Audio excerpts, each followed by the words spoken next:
মাটির ব্যাংকে টাকা জমানোর best part. So this is the best part. This is the most satisfying part of saving money in মাটির bank. মানুষ মূলত অভ্যাসের দাস। যে অভ্যাসগুলোর মধ্যে কিছু আছে খুব ভালো অভ্যাস, আবার কিছু আছে খুব খারাপ অভ্যাস, আবার কিছু আছে খুব প্রয়োজনীয় অভ্যাস। আর এই প্রয়োজনীয় অভ্যাসগুলোর মধ্যে অনেক বেশি প্রয়োজনীয় একটি অভ্যাস হচ্ছে অর্থ সঞ্চয়ের অভ্যাস, দ্য হ্যাবিট অফ সেভিং মানি।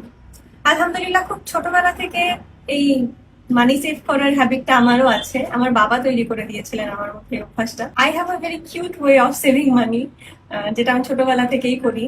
সেটা হচ্ছে মাটির ব্যাংকে টাকা জমাই আমি ছোটবেলা থেকে। মোটামুটি যখন থেকে আমি টাকা বুঝি তখন থেকে আমি মাটির ব্যাংকে টাকা জমাই। এই অভ্যাসটা আমার বাবার করে দেওয়া। ঈদের দিন ওই যে মাছ মুরগি শেপের মাটির ব্যাংক গুলো কিনতাম, সেগুলোর পেটের মধ্যে টাকা জমাতাম। পার্থক্য হচ্ছে সময়ের সাথে সাথে ব্যাংকের সাইজটা বড় হয়েছে। 5 টাকার কয়েনের জায়গায় 500 টাকার নোট এসেছে, 10 টাকার নোটের জায়গায় 1000 টাকার নোট এসেছে। দোয়া করি আপনারাও ফাইন্যান্সিয়ালি এভাবে আস্তে আস্তে ইভলভ করেন, আপনাদের সামর্থ্য বাড়ুক, আমাদের সবার সামর্থ্য বাড়ুক। I am feeling a little emotional and so much excited.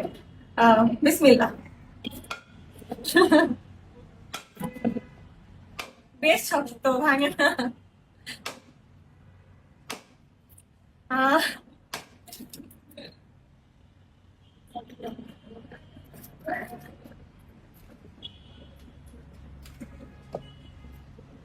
টাকা দেখা যাচ্ছে।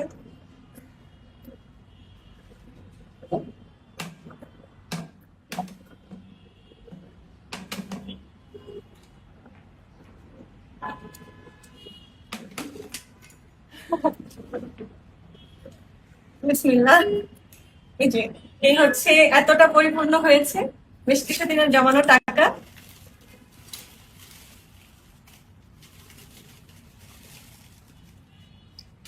আর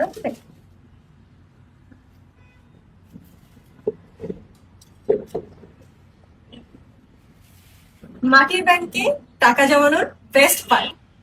So this is the best part. This is the most satisfying part of saving money in মাটির ব্যাংক। বছর শেষে আপনি গিয়ে যখন ব্যাংকটা ভাঙবেন, আপনি যখন এইভাবে টাকাগুলোকে দেখবেন, আমি শিওর এটা অনেক বেশি আনন্দের একটা এক্সপিরিয়েন্স হবে, অনেক বেশি স্যাটিসফাইং একটা এক্সপিরিয়েন্স হবে।